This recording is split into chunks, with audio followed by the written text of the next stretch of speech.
বিএনপিকে হুঁশিয়ার করে বলতে চাই, তারেক রহমানকে হুঁশিয়ার করে বলতে চাই, অতি শীঘ্রই এই খুনের বিচার করতে হবে। যদি আপনারা এই খুনের বিচার না করেন তাহলে হাসিনা যেভাবে বাংলাদেশ থেকে পালিয়েছে আপনাদেরকেও এই দেশে থাকতে দিব না। এই জুলাইতে হয়তো চাঁদাবাজরা জিতবে, নয়তো এই দেশের শান্তিকামী মানুষ জিতবে, ঠিক কিনা বলেন? প্রিয় বন্ধুগণ, আমরা দেখেছি ভোলাতে চাঁদা না পেয়ে স্বামীর সামনে স্ত্রীকে ধর্ষণ করা হয়েছে। আমরা দেখেছি রাজশাহীতে চাঁদা না পেয়ে 2 জন সেনাবাহিনীর ভাইয়ের বাড়িতে আগুন দেওয়া হয়েছে।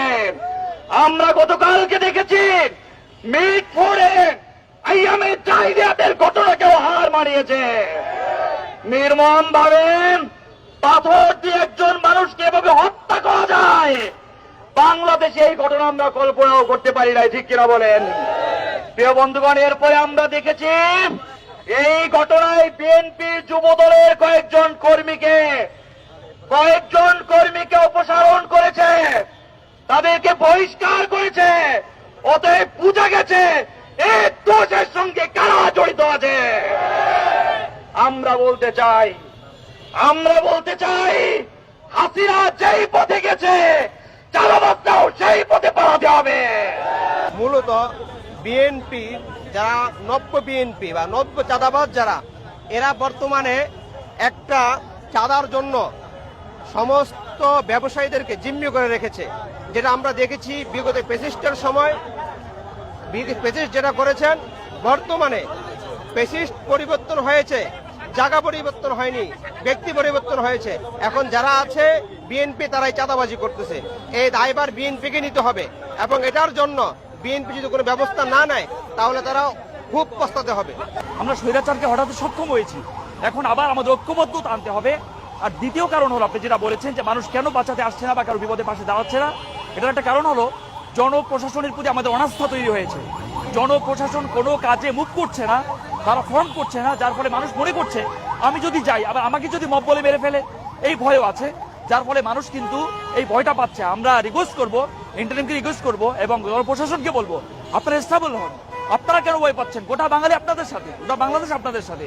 আপনারা আপনাদের কাজে পুরো অ্যাক্টিভিটি দেখান, তাহলে আমাদেরকেও সাথে পাবেন এবং এ জাতীয় কোনো ধরনের দুঃশাসন হবে না ইনশাআল্লাহ।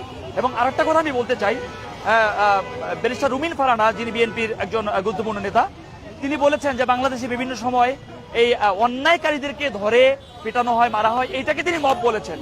অথচ তার দলের নেতাকর্মীরা এভাবে যে হাজার হাজার মানুষকে খুন করছে, ধর্ষণ করছে, নির্মমভাবে পাথর দিয়ে মারছে, এগুলো কিন্তু কি ভাষায় বলবেন? এটা তো মদ তো না, বরং এটাকে আইয়ামের জাহিলিয়াত বললেও বা মধ্যযুগীয় বর্বরতা বললেও কম হবে।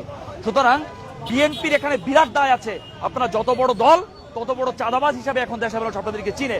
আশা করি বিএনপি আপনাদের একটা সঠিক চরিত্রে ফিরে আসুন, তা না হয় আগামীতে এদেশের বাংলাদেশে আওয়ামী লীগের মতো আপনাদের পরিণত হবে।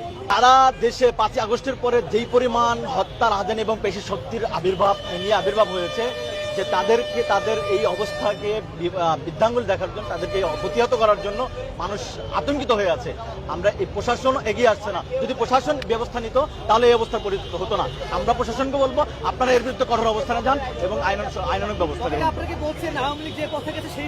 হ্যাঁ, অবশ্যই তাদের যে কার্যক্রম আগস্টের পরে, ওই জুলাই থেকে এই জুলাই আপনি দেখে দেখেন, বিগত 17 বছরের যেই কার্যক্রম তার থেকে বেশি হচ্ছে বর্তমানে। তা আমরা মনে করছি যেই পথে হাসিনা গেছে এবং তারা বর্তমান নব্য স্বৈরাচাররাও সেই পথেই যাবে।